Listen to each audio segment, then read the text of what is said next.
ఆయన అంటున్నాడు కదా, నేను చెయ్యి విడవను.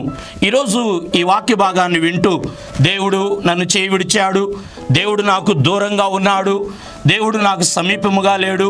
ఒకవేళ దేవుడు నన్ను చెయ్యి విడవకుండా ఉంటే, దేవుడు నాకు సమీపముగా ఉన్నట్లయితే నాకెందుకు ఈ శ్రమలు, నాకెందుకు ఈ కష్టాలు, నాకెందుకు ఈ అవమానాలు? ఇంత ప్రార్థించినా, ఇంత ఉపవాసాలున్నా, ఇంత భక్తి జీవితంలో నేను కొనసాగినా నా జీవితంలో ఎందుకు ఇలాంటి అపనిందలు, అపజయాలని మీరు అనుకుంటున్నారేమో. వాపోతున్న ప్రియ దేవుని బిడ్డలారా, దేవుడు ఈరోజు సూటిగా నీతో మాట్లాడుతూ ఉన్నాడు. ఆయన నీ చెయ్యి విడిచిపెట్టేవాడు కాదు. ఆయన కనికరము నీ మీద ఉన్నది.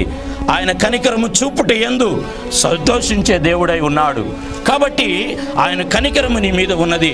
ఆయన చెయ్యి విడిచిపెట్టలేదు. నీ చెయ్యి ఆయన విడిచిపెట్టేవాడు కాదు. ఈరోజు నీతో మాట్లాడుతున్నాడు. ఆయన నీ చెయ్యిని ఆయన పట్టుకొని ఉన్నాడు. ఈ మాసము, ఈ సంవత్సరం, ఈ వారం దేవుడు నీతో మాట్లాడుతూ ఉన్నాడు.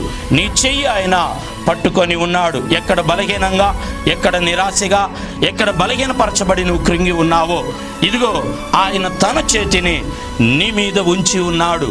తన చెయ్యి, తన హస్తము, తన అమూల్యమైన హస్తము చెయ్యి నీ మీద ఉన్నది.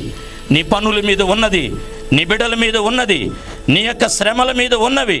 ఈరోజు దేవుడు మాట్లాడుతున్నాడు వాక్యములో నుంచి. నీ చెయ్యి పట్టుకొని ఆయన నిన్ను నడిపిస్తూ ఉన్నాడు. ప్రియ నేస్తమా, దేవుని ప్రజలారా, ఈరోజు ఇదిగో ఒకవేళ సాతానుడు చెయ్యి నీ మీద ఉందని ఆలోచిస్తూ ఉన్నావేమో. దేవుని చెయ్యి నీ మీద ఉన్నది. దేవుడు తన చేతితో నీ చెయ్యి పట్టుకొని ఆయన నడిపిస్తూ ఉన్నాడు. ఆయన నీ వెనక నుండి ప్రోత్సహిస్తూ ఉన్నాడు. దేవుని హస్తము, దేవుని చెయ్యి ప్రతి బలహీనమైన కార్యాల మీద ఉండి బలంగా దేవుడు నడిపించనై ఉన్నాడు. దేవుడు తన కుడి చేతితో నీ చెయ్యి పట్టుకున్నాడు, నిన్ను నడిపించబోతున్నాడు. బలమైన కార్యాలు, బలమైన అభిషేకాల దగ్గరకు ఆయన నడిపించబోతూ ఉన్నాడు.